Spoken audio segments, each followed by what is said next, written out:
Conférence de Madame Chedva Zilberberg. Cette conférence a été traduite de l'hébreu en français par Mesdames Simcha Ben-Tata et Ruth Ben-Simon d'Aix-les-Bains.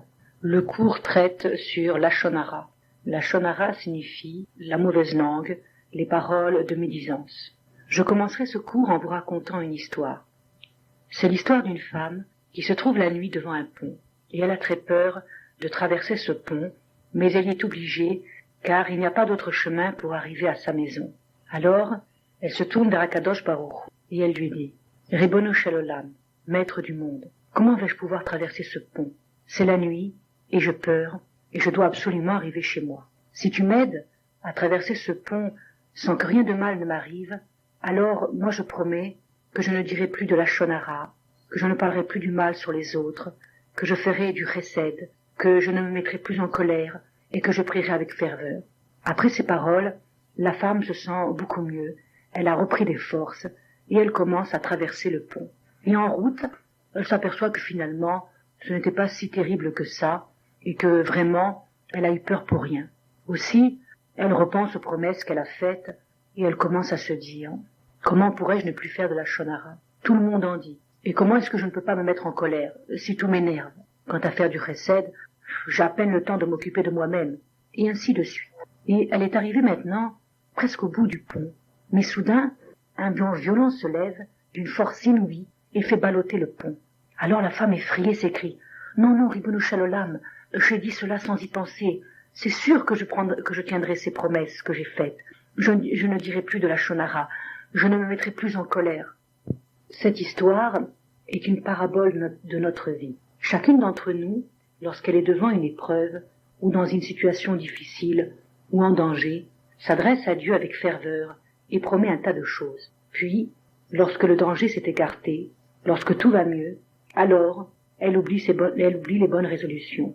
Ainsi, dans les périodes de Rosh Hashanah à Yom Kippour, lorsque le livre est ouvert et que nous passons en jugement, nous promettons de nous améliorer, de nous amender et d'augmenter nos bonnes actions.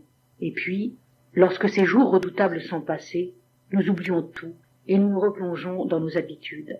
Nous agissons ainsi aussi lors d'un accouchement ou d'une maladie. Cette histoire que je vous ai racontée, c'est mon histoire. Cette femme sur ce pont, c'est moi.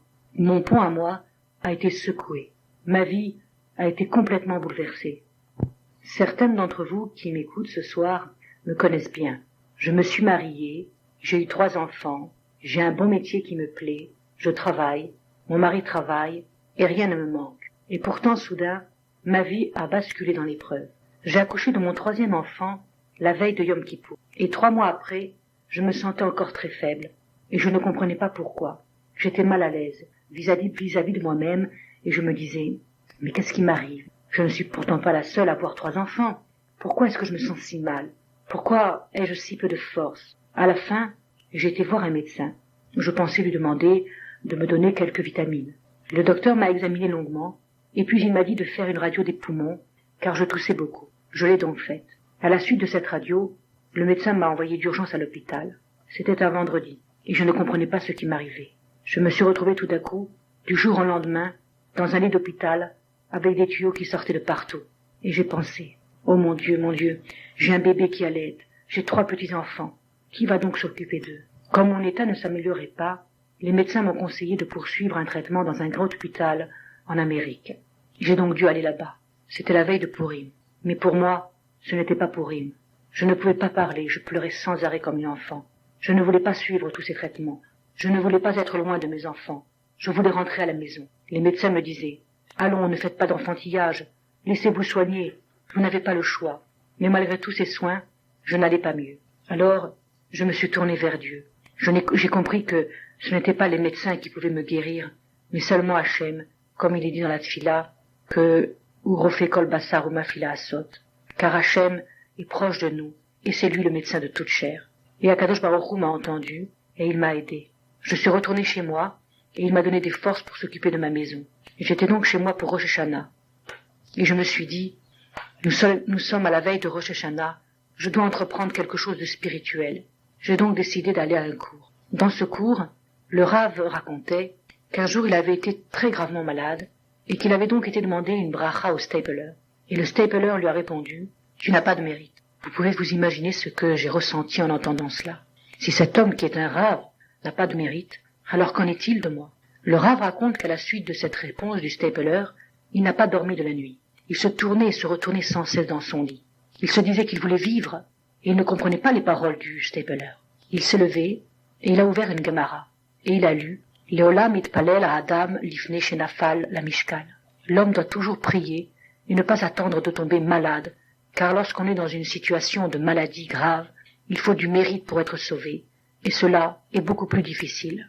Je me suis rappelé alors qu'après mon accouchement, j'ai repris mon travail, je suis ganénette, et j'ai dit à ma collègue que j'étais très fatiguée car il y a toujours un enfant qui me réclame quelque chose et que je ne peux pas dormir tranquille. Je me suis plainte. Et en Amérique, je ne pouvais pas dormir non plus. Et ce n'était pas à cause d'un enfant, mais parce que j'étais gravement malade et dans l'angoisse. Et comme il est écrit, le matin j'attendais le soir et le soir j'attendais le matin. Alors je me suis dit, si je guéris, si je reviens à la maison, c'est avec joie que je me lèverai le soir pour m'occuper de mes enfants. C'est en dansant que je nourrirai mon bébé. Et je remercierai Hachem de me permettre de m'occuper de mes enfants la nuit lorsqu'ils me réveillent. Il faut beaucoup prier Hachem et le remercier et se montrer reconnaissante avant de sombrer dans la maladie. La maladie qui nous fait soudain prendre conscience de notre petitesse et du bonheur que nous avions. Mais je reviens au cours du Rav. Le Rav a poursuivi en disant « Si un homme tombe malade, il ressemble à quelqu'un qui est monté sur le bûcher. Il ne peut être sauvé que s'il a de grands avocats qui viennent et qui le sauvent du jugement. » Puis il racontait l'histoire d'une femme simple qui habitait loin du centre d'Israël. Cependant, elle a tout de même envoyé son fils étudier dans une yeshiva qui se trouvait au centre, acceptant le sacrifice de ne pouvoir lui rendre visite. Son enfant est tombé gravement malade. Les rabbanim l'ont fait voir au meilleur médecin. Ils n'ont économisé pour lui ni leur temps ni leur argent, et il se demandait si oui ou non il devait avertir la mère. Il savait qu'elle était trop pauvre pour pouvoir aider et qu'elle ne pouvait pas se déplacer facilement. Aussi, ils ont décidé de ne rien dire. Après quelque temps, l'enfant est mort. La mère s'est présentée devant le Rosh Yeshiva et elle lui a dit « Je sais que tu as fait de ton mieux pour soigner mon fils, que tu n'as épargné ni ton argent ni ton temps. Mais sache une chose, je ne pourrai pas te pardonner ton silence envers moi, car en faisant cela, tu ne m'as pas donné la possibilité de crier et de pleurer vers Dieu. Car si Hachem avait entendu mes pleurs, c'est impossible qu'il ne les aurait pas écoutés. C'est vrai que je n'aurais pas pu me déplacer pour voir mon fils, mais j'aurais pu changer le jugement de mon fils parce que j'aurais crié vers Dieu. » Le Rav a conclu son cours en disant qu'il avait donc cherché à se donner du mérite et il avait décidé de se consacrer aux Zikouï Arabim, à la communauté, en intensifiant les cours et les conférences de Torah pour tous les Juifs, afin de les ramener et de les rapprocher vers la voie d'Hachem. Après ce cours, je suis retourné à la maison et j'ai compris que moi aussi, si je voulais être sauvé, je devais me donner du mérite, afin de renverser le jugement qui pesait sur moi. J'étais sur un pont fragile et je devais passer de l'autre côté. J'ai réfléchi. Que pouvais-je faire? Je n'ai pas de force. Je n'ai pas d'argent. J'ai prié pour trouver une solution. J'ai pris mes enfants avec moi et je suis allé sur la tombe des Tzadikim. J'ai été sur la tombe du Stepeler à Mlebrak et je suis revenu épuisé. Je ne pouvais plus bouger. Alors je me suis dit, non, ce n'est pas ça qu'il faut faire. Ce ne sont pas ces pèlerinages qui vont me sauver. J'ai dit à mon mari, je me sens comme une femme qui a enfoncé un pied dans un rail. Elle voit le train arriver, les gens lui crient de sortir son pied, de se sauver, mais elle n'y arrive pas. Je me suis alors souvenu d'un verset du Tehillim, des psaumes de David Ameller. C'est le Tehillim 34. Mia'ish et Chafetz Chaim, Oev Yamim lirot tov, Netzor leshoncha mera. Quel est l'homme qui désire la vie, qui aime voir dans sa vie de bonnes choses, celui qui garde sa langue de la shonara, de la médisance.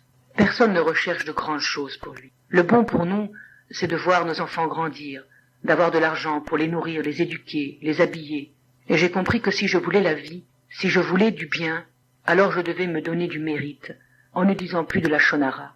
Et pas seulement cela, en encourageant aussi les autres femmes, en leur demandant de ne pas en dire. J'ai des fleurs chez moi, on me couvre de cadeaux, les voisins, les collègues viennent me voir, et ils me demandent souvent qu'est-ce qu'ils peuvent faire pour m'aider. De quoi est-ce que j'ai besoin? Je leur ai dit, je n'ai besoin de rien, seulement je vous en supplie, que chacune d'entre vous prenne sur elle de ne pas dire de la shonara au moins 1 heure par jour. Seulement cette chose-là peut me faire du bien, peut m'aider à guérir. Le Chafetz Chaim nous dit, Akadosh Baruch Hu nous aime énormément car nous sommes ses enfants, et il nous aime même plus que nous nous aimons nous-mêmes. Alors on pourrait se demander, pourquoi est-ce que nous avons tous ces malheurs, toutes ces épreuves? Et Hachem nous répond, je peux vous sauver, mais attention au lachon hara. De la même façon qu'une mère veut protéger son enfant, Hachem veut nous protéger, mais il a créé le monde sur la base du din, le jugement, du émet, la vérité, et du shalom, la paix. Et si un homme dit du lachon hara, au moment même où il ouvre la bouche et parle contre son prochain, alors Hachem est obligé de porter un jugement sur lui. Et lorsqu'on juge quelqu'un, on ouvre le livre de ses actions et on commence à regarder et à faire le compte. Tant que l'homme ne passe pas en jugement, on n'ouvre pas ce livre. On ne pose pas de questions sur lui. On n'épluche pas toutes ses actions, toutes ses pensées, toutes ses paroles. Mais pour un jugement, on est obligé de peser et de regarder chaque détail. Il suffit de dire un mot contre son prochain pour qu'aussitôt le Satan ouvre la bouche et nous accuse. Et quand il parle, c'est comme du feu. Tout brûle autour de lui, le juste comme le méchant. Mais si je prends sur moi de ne pas dire du lachon hara, alors selon le principe de Mida Keneged Mida, mesure pour mesure, le Satan, lui, n'aura aucune prise contre moi. Si on est prêt à ne pas dire de lachon hara, ou à ne pas en écouter, alors Hachem, lui aussi ne sera pas prêt à écouter le Satan, et il n'ouvrira pas le livre pour nous juger. Et bien que nous ayons fait des fautes, il ne regardera pas, et il ne l'écoutera pas. Celui qui veut s'éloigner du Gehenom, eh bien il faut qu'il s'éloigne de la lachon hara. Ceci est une clé d'or. Tout dépend de la shmirat halachon, de notre façon de garder notre langue contre la médisance, ainsi que nos oreilles. Le Chafetz Chaim a dit, il faut toujours penser d'une manière positive, et voir le bien, et penser du bien de l'autre. Et si je pense ainsi, alors on pensera aussi du bien de moi. Et pour entreprendre cette action, on n'a pas besoin d'avoir des forces, de l'énergie, on n'a pas besoin d'avoir du temps ou d'avoir de l'argent. Grâce à cette action, je vais beaucoup mieux, et mon état s'améliore de jour en jour. Au cours d'une des conférences que j'ai données sur ce sujet, une femme, âgée de 70 ans, m'a dit « Toute ma vie, je n'ai pas arrêté de dire de lachon hara. Comment pourrais-je m'arrêter maintenant ?» Je lui ai répondu « C'est évident qu'on ne peut pas s'arrêter d'un coup, mais prenez au moins sur vous de ne pas en dire pendant 1 heure par jour. » Elle a répondu « Je suis incapable de m'arrêter même 1 heure, mais je vais essayer. Je vais essayer d'arrêter au moins 1/4 d'heure. » Alors je l'ai encouragée en lui disant que j'étais d'accord et que cela m'aiderait beaucoup. Une autre fois, je me déplace souvent pour donner des cours sur le lachon hara et pour demander aux femmes de m'aider à guérir en s'arrêtant au moins 1 heure par jour. Une autre fois donc, une jeune femme m'a dit « Je veux bien essayer de prendre sur moi de m'arrêter pendant 1 heure par jour, mais cela va m'être très difficile parce que je travaille avec des personnes beaucoup plus âgées que moi et que je connais depuis longtemps dans un bureau et je ne peux pas leur dire de vous arrêter de dire de lachon hara et je ne peux pas quitter la pièce en leur disant que je ne peux pas en écouter. Elles vont se fâcher, elles vont se vexer. » Et j'allais répondre, mais une femme s'est alors levée dans la salle et elle a dit « Je me suis trouvée dans la même position que vous. » Et j'ai dit à ma collègue « Tu m'excuses, mais je ne peux pas t'écouter maintenant, car c'est mon heure de shmirat halachon. » Elle m'a aussitôt demandé qu'est-ce que c'était. Elle a été très intéressée, et elle est venue elle aussi écouter ce cours. Et maintenant, elle prend elle aussi sur elle de ne pas dire du lachon hara. Je pense qu'il ne faut pas avoir peur ou honte. Les gens que vous côtoierez s'habitueront à cela, et ils voudront eux aussi vous imiter. Quant à moi, j'ai répondu à cette jeune fille par une histoire sur le Rav Lopian. Cela se passait pendant la guerre. Il se trouvait en Angleterre, et un bombardement intensif a obligé tous les gens à se mettre dans les abris. Rabbi Lopian était assis à côté de jeunes gens qui se sont mis à parler de lachon hara. Alors, sans se soucier du danger qu'ils pouvaient courir, le rabbi est sorti de cet abri, et à peine avait-il quitté qu'une bombe est tombée dessus. Beaucoup sont morts ou ont été blessés, et les rescapés sont allés vers Rabbi Lopian et lui ont dit « Rabbi, tu as le roi HaKodesh. Pourquoi est-ce que tu nous as pas dit qu'une bombe allait tomber sur notre abri ?» Il leur a répondu « Je n'ai aucun roi HaKodesh, mais moi je sais que le lachon hara, c'est comme du feu. Et si vous êtes dans une maison où il y a du feu, qu'est-ce que vous faites? Eh bien vous prenez vos affaires et vous vous enfuyez. C'est ce que j'ai fait. Et c'est bien ainsi qu'il faut considérer le lachon hara, comme du feu. Souvent, nous nous sentons gênés de dire à l'autre « Tais-toi, tu dis du lachon hara » ou « Je ne veux pas t'écouter, c'est du lachon hara ». On préfère ne rien dire. Et ceci est une mauvaise attitude, car si leur maison était en feu, Ou alors, si nous nous trouvions nous-mêmes dans une maison en proie à un incendie, nous n'hésiterions pas à crier au feu, et à nous enfuir de cette maison. Or, nous avons bien dit que le lachon hara, c'est comme du feu dévorant. D'autres fois, nous hésitons. Nous ne sommes pas sûrs que ce que nous entendons ou que ce que nous disons soit du lachon hara. Alors que faut-il faire dans ce cas précis? Eh bien, si on a un doute, par exemple lorsqu'on trouve un paquet dans la rue et qui pourrait contenir un explosif, eh bien on appelle la police pour vérifier.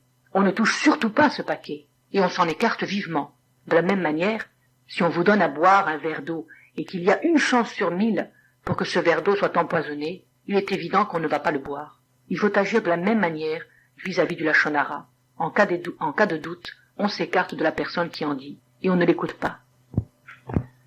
Je pense qu'on doit sensibiliser énormément les gens que l'on rencontre, nos propres enfants et les professeurs à ce problème du lachon hara, afin de nous préserver de ce feu dévorant qui consume le juste et le méchant sans distinction. Nos sages nous disent que le lachon hara est la cause de tous les grands malheurs qui se sont abattus sur notre peuple, et c'est aussi une des causes de notre exil. À quoi cette situation est-elle comparable? À celle d'un enfant qui est malade. L'infirmière doit lui faire une piqûre, et l'enfant se débat. Aussi, elle demande à sa mère de tenir l'enfant afin de l'aider. Et la mère le fait à contre-cœur, et elle a encore beaucoup plus mal que l'enfant.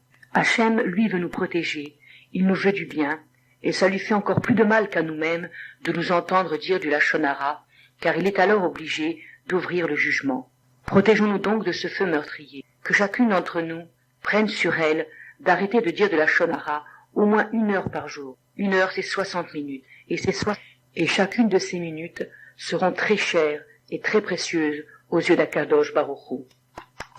Je me rappelle qu'au cours d'une de mes conférences, une femme m'a raconté qu'elle se trouvait à un mariage, et la personne à côté de qui elle était assise disait du lachon hara. Aussi, elle l'a réprimé en lui disant « Je ne te comprends pas, tu as assisté comme moi au cours de Madame Zilberberg, et tu as pris comme moi sur toi de ne pas dire du lachon hara. Alors, pourquoi en dis-tu à présent ?»« Eh bien, parce que mon heure est passée, lui répondit l'autre. Eh bien, la mienne commence à présent. Aussi, je ne veux pas t'entendre. Mais je vous en prie, quand cette heure est terminée, il ne faut pas s'en contenter. Il faut essayer d'en rajouter une autre, et encore une autre, sans s'arrêter, jusqu'à remplir avec l'aide de Dieu une journée entière. Nous devons sans cesse nous rappeler que dans ce monde-ci, le Yetzer hara, le mauvais penchant, est notre ennemi, et qu'il veut notre mort spirituelle. Aussi, que fait-il? Il nous laisse accomplir les mitzvot, afin de nous donner bonne conscience, et ensuite, il nous fait trébucher dans le lachon hara. Et alors, à ce moment-là, nous considérons le lachon hara comme quelque chose de pas très grave, comparé à toutes les mitzvot que nous avons faites. On s'imagine qu'on peut se laisser un peu aller, et ne pas surveiller sa langue. Mais nous devons savoir que nos mitzvot ne nous seront pas comptés si nous disons du lachon hara. Un jour, des enfants sont revenus du jardin d'enfants et ils ont dit à leur mère « Maman, on a entendu que le Mashiach arrive. » La mère a dit qu'elle en était très contente. On a entendu aussi que seulement celui qui n'a pas dit du lachon hara pourra le voir. Qu'allons-nous faire? La maman réfléchit et répondit « Nous avons Shoshana. Elle n'a que 2 ans. Elle n'a jamais dit du lachon hara. On va l'envoyer là-bas, vers le Mashiach. Et comme elle a besoin de moi, elle criera « Maman, maman !» Et alors j'irai avec elle et on me laissera voir le Mashiach, moi aussi. Toi et Shoshana, vous allez voir le Mashiach. Et nous autres? Très bien. Alors, vous savez ce que nous allons faire, les enfants? Reprit la maman. Nous allons ouvrir le livre et commencer à étudier les dynimes de lachon hara. Et nous pourrons dire ainsi que nous avons essayé de ne pas parler du lachon hara. Le Chafetz Chaim raconte qu'une fois, alors qu'il parcourait les villages pour essayer de vendre son livre, le Chafetz Chaim, il s'est adressé à une personne qui ne voulait pas l'acheter. Aussi, son voisin qui l'accompagnait essaya de convaincre cette personne. Mais le Chafetz Chaim lui a dit « Laisse, je ne force personne. » « Mais pourquoi ?» lui répondit l'autre. « C'est un livre important. Il contient les halachot sur le lachon hara. »« Écoute-moi, » reprit le Chafetz Chaim. « Ce livre s'appelle Chafetz Chaim, celui qui désire la vie. Seul celui qui désire la vie désirera le livre. Ce livre-là, c'est seulement pour celui qui veut la vie. C'est un mérite de pouvoir étudier ces halachot. Et celui qui ne veut pas, eh bien on le laisse. Et nous voulons tous vivre. On n'a pas besoin de nous convaincre pour cela. » Lorsque le Chafetz Chaim vendait son livre, il faisait une réduction à celui qui promettait d'en apprendre les lois. Et aujourd'hui, nous voyons que celui qui apprend ces lois, on lui fait une réduction au ciel pour ses fautes et on réduit ses épreuves. Chaque moment, chaque minute où un homme ne dit pas du lachon hara, c'est comme un diamant. Bien, je pense que j'ai assez parlé sur ce sujet et je voudrais maintenant le compléter en vous disant que le fait de juger favorablement son prochain nous aide énormément à nous préserver du lachon hara. Perçu que le peuple juif est vraiment un seul peuple, un seul cœur et une seule âme. J'ai réellement ressenti cette chose-là. Tout le monde était prêt à faire quelque chose pour moi. Et j'étais très ému de voir cela. Chacun de nous n'est pas seulement capable de donner de la tzedaka, de recevoir des invités ou de penser à l'autre, mais aussi de se donner entièrement pour aider celui qui souffre, celui qui est malade. Dans chaque endroit où j'ai été, tout le monde a été pris pour m'aider, et pour ne plus dire de lachon hara, chaque jour, au moins pendant 1 heure, afin que par ce mérite, je puisse guérir. Dans chaque endroit, chacune m'a aidé avec joie. Des femmes se sont regroupées en plusieurs groupes pour tenir chacun 1 heure de shmirat halachon, et ce jusqu'à remplir un jour entier de 24 heures. C'était une véritable muraille pour protéger la bouche. Beaucoup d'entre elles, après chacun des examens que je devais subir à l'hôpital, m'ont téléphoné pour avoir de mes nouvelles. Et j'ai senti au plus profond de moi que chacune de ces femmes de notre peuple, aux 4 coins du monde, se donne et fait preuve de beaucoup de bonne volonté pour moi. Il est écrit « Kol hamitpalel bishvil chavero na'ene rishon » Tout celui qui prie pour son prochain est exaucé en premier. C'est-à-dire, si quelqu'un est lui-même malade et qu'il prie pour son prochain qui est malade, eh bien il sera exaucé en premier. Je ne peux pas donner à chacune d'entre vous ce qu'il lui faut pour la remercier, mais je sais que Dieu récompensera chacune selon ses besoins. Je vais vous raconter un fait qui m'est arrivé. Je devais faire un examen important et ma mère et moi devions nous rendre à l'hôpital et nous devions prendre un taxi. Une femme mariée depuis longtemps et qui n'avait pas d'enfant a voulu nous accompagner pour nous éviter les frais de taxi et pour nous aider. Nous avions une valise car je devais rester quelques jours à l'hôpital. J'ai demandé à ma mère « Maman, la valise n'est pas trop lourde pour toi ?» Elle m'a répondu « Non ma fille, la valise n'est pas lourde, c'est mon cœur qui est lourd. » Et la femme qui nous accompagnait a dit « Vous avez raison, ce n'est pas seulement le cœur qui est lourd, c'est toute la vie qui est lourde à porter. » Et moi j'ai pensé « Mon Dieu, est-il possible que la vie soit si lourde à porter?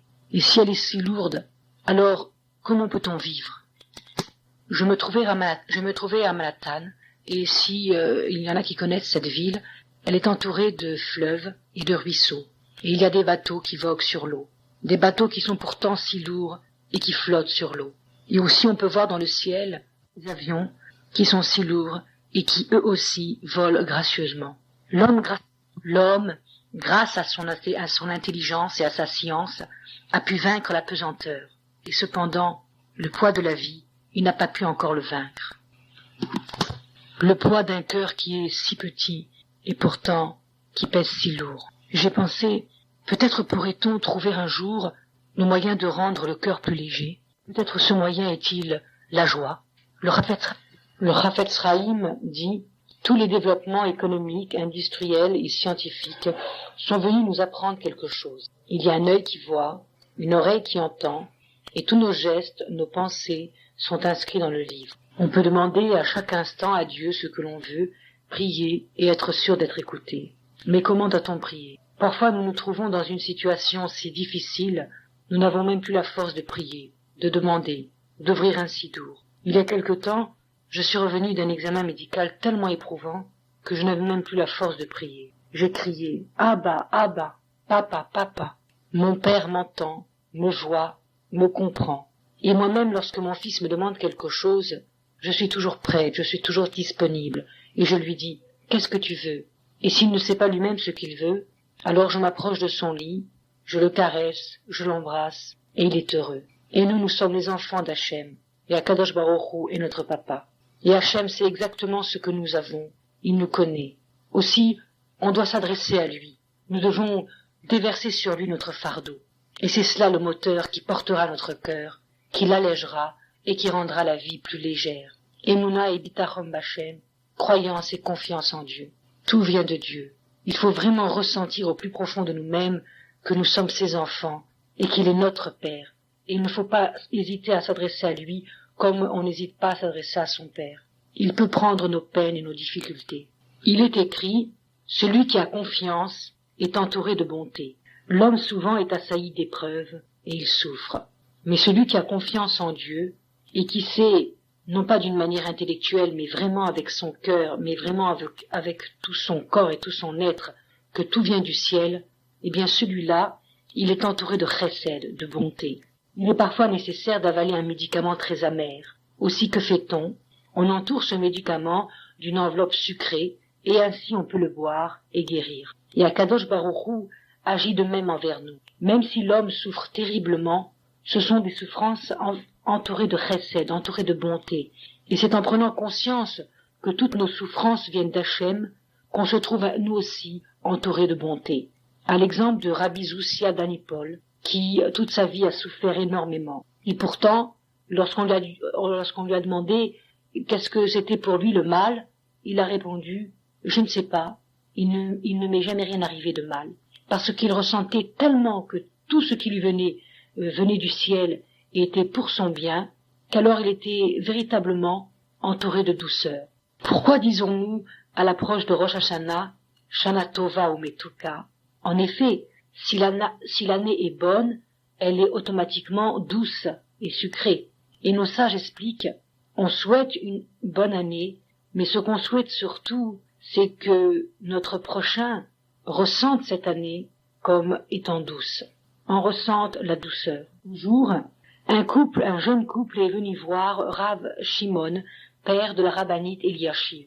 Ils avaient un grave problème de shalom bayit, d'entente. L'homme était kolelman, et sa femme, une jeune enseignante, n'avait pas trouvé de poste dans son métier.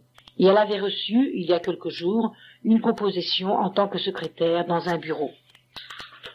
Mais son mari ne voulait pas du tout qu'elle accepte ce travail, parce qu'il craignait les mauvaises fréquentations. Et aussi, cette situation créait entre eux de la mésentente. Ce jour-là, le rave était absent, et la rabbinite les reçut cependant très aimablement et gentiment. Elle leur servit du thé, et, de fil en aiguille, ils finirent par se confier à elle. Elle leur répondit « Je suis franchement incapable de résoudre votre problème, mais je vais vous raconter une histoire vécue. C'est l'histoire d'un couple qui habitait en Pologne. Le mari était Talmid Chacham, il étudiait toute la journée, et sa femme, avec beaucoup de talent, dirigeait un magasin. Elle réussissait si bien dans son commerce qu'elle put bâtir une grande maison de 2 étages. Au rez-de-chaussée, elle conservait le stock. Au premier étage, il y avait le magasin proprement dit. Et le second étage leur servait d'appartement. Un jour, c'était un jeudi après-midi, le frère du gouverneur passa au magasin et fit une commande très importante. Il commanda une quantité incroyable de vaisselle. Après la fermeture du magasin, la patronne, avec tous ses ouvriers, le comptable compris, restèrent donc au magasin pour préparer cette commande. Des caisses furent empilées et des bons de livraison furent remplis, et l'on travailla avec ardeur. Vers 11 heures du soir, le mari rentra et descendit voir ce que signifiait toute cette agitation. Après quelques brèves explications, le mari dit à sa femme « Je pense qu'il ne faut pas trop s'attarder. Nous sommes jeudi soir. Demain, il faudra te lever tôt pour préparer Shabbat, et il n'est pas question de faire des efforts outre mesure pour la parnassa. À minuit, je veux absolument que le magasin soit fermé, que le travail soit terminé ou non, et tout le monde doit aller se reposer en l'honneur du Shabbat. » Puis, il repartit chez lui. Et c'est à ce moment-là qu'on découvrit des erreurs dans les comptes. Et il fallut défaire plusieurs paquets. Et évidemment, à minuit, la commande n'était toujours pas prête. Il s'avérait donc impossible de la livrer à temps le vendredi matin, qui était le dernier délai. Les ouvriers étaient fort déçus, car ils comptaient être bien payés pour les heures supplémentaires effectuées. Mais la patronne fut intraitable. Elle voulait absolument écouter son mari. Aussi, la commande fut annulée. Entre la course du vendredi et les délices du Shabbat en famille, le problème fut oublié. Dimanche, le commerce étant fermé, ça n'est que le lundi que le personnel se retrouva. La femme fut agréablement surprise par le calme qui régnait dans les ateliers. aucune rancœur dans le regard des ouvriers. L'atmosphère était comme de coutume. Après la fermeture du magasin, la patronne prit sa caisse et alla la remettre comme d'habitude à la banque. Il y régnait là-bas un grand tumulte. Elle demanda au banquier « Que se passe-t-il » Il lui dit « Le frère du gouverneur a émis une quantité incroyable de chèques sans provision à pratiquement tous les commerçants de la région, et aucun d'entre eux ne pourra être honoré, parce que celui-ci est à la veille d'une grande faillite. » La femme leva alors les yeux au ciel et remercia Hachem de sa grande bonté. La rabbinite se tut. Les jeunes gens comprirent la leçon qui émanait de ce récit, et ils renforcèrent leur confiance en Hachem, et la jeune femme comprit qu'il lui fallait écouter la voix de son mari. Et effectivement, quelques jours plus tard, elle eut le bonheur de trouver une place d'enseignement, en remplacement d'une jeune accouchée. Tout vient de Dieu, mais nous n'avons souvent pas le réflexe de penser cela quand quelque chose nous arrive. Et souvent, on ne voit pas tout de suite que ce qu'Hachem nous fait est pour notre bien. On s'en aperçoit certaines fois des années plus tard.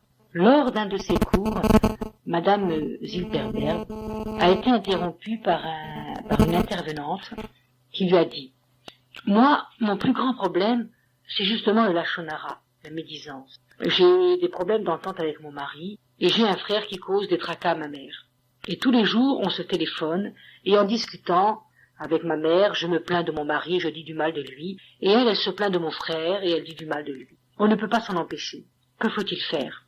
Madame Zilperberg lui répondit « Vous devez vous efforcer de juger favorablement vos proches. » Aussitôt une autre dame se leva et dit « J'ai compris lors de votre dernier cours qu'il était possible de s'efforcer de juger son entourage du bon côté. Mais est-ce que réellement il est interdit de dire de la lachon hara sur son mari? Si par exemple tous les matins je demande à mon mari d'acheter du lait en revenant de la tefila et qu'il rentre tous les matins sans ce lait parce qu'il a oublié, faut-il là aussi le juger favorablement?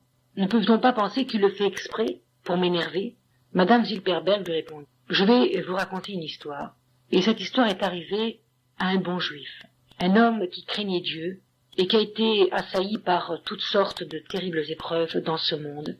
Il a été poursuivi et chassé de chez lui, non pas par un ami ou par un frère, mais par son propre fils, un fils qu'il aimait tendrement. Et cet homme, ce n'était pas un simple paysan ou un bourgeois, ou même un homme riche, c'était un roi, le roi du pays.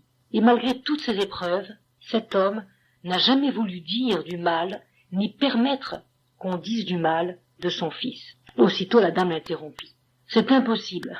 J'aimerais bien connaître le nom de cet homme. » C'est très simple. Cet homme, c'est David Ameller, qui, bien que poursuivi par les épreuves, n'a jamais cessé de remercier Hachem et n'a jamais prononcé de paroles contre ceux qui lui ont fait tant de mal. Le Tanakh nous raconte que lorsque David Ameller s'est enfui avec quelques fidèles compagnons, Simei vint et lui lança des pierres et l'insulta.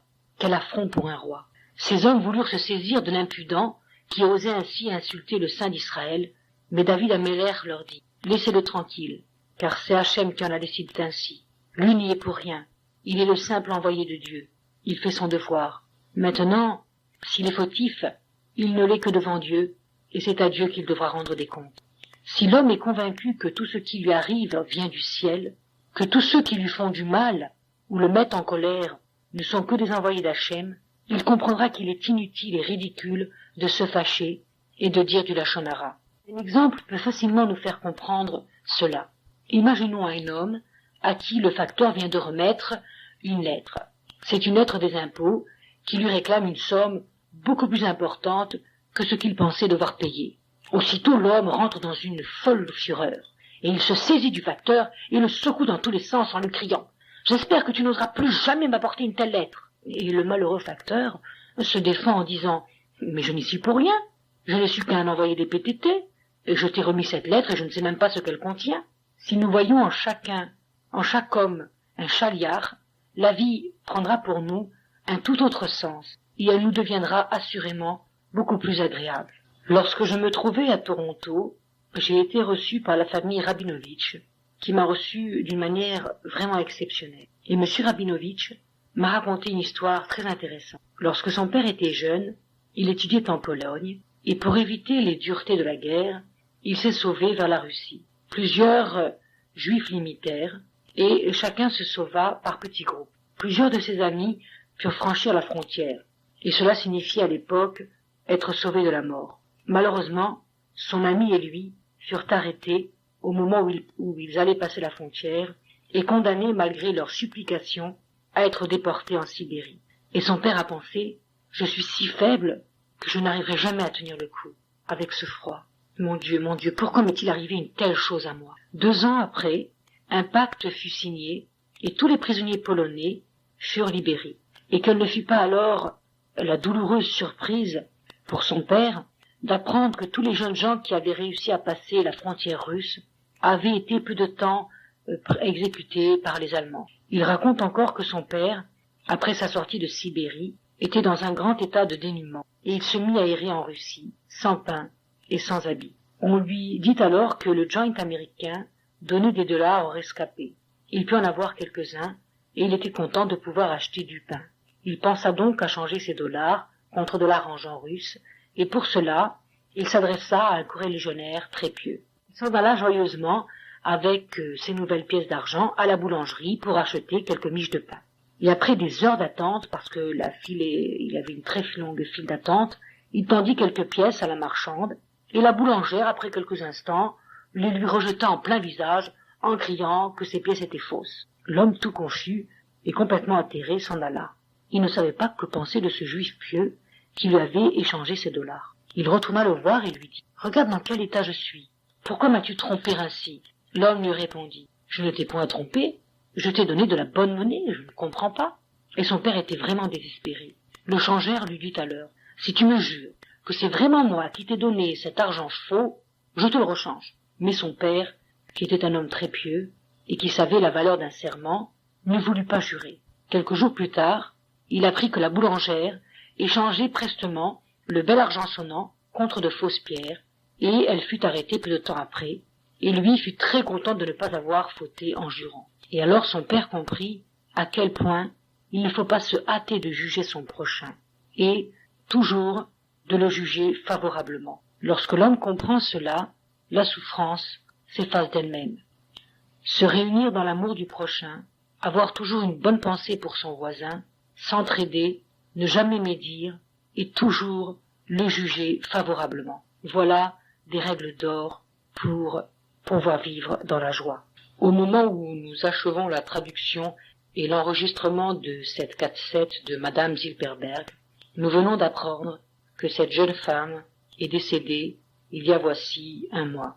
Nous nous joignons à la douleur de sa famille et surtout, nous louons la force, la persévérance, la émouna de cette femme qui combattit sa maladie et qui se mit au service de la communauté d'Israël pour faire comprendre à chacun l'importance du Lachon Hara.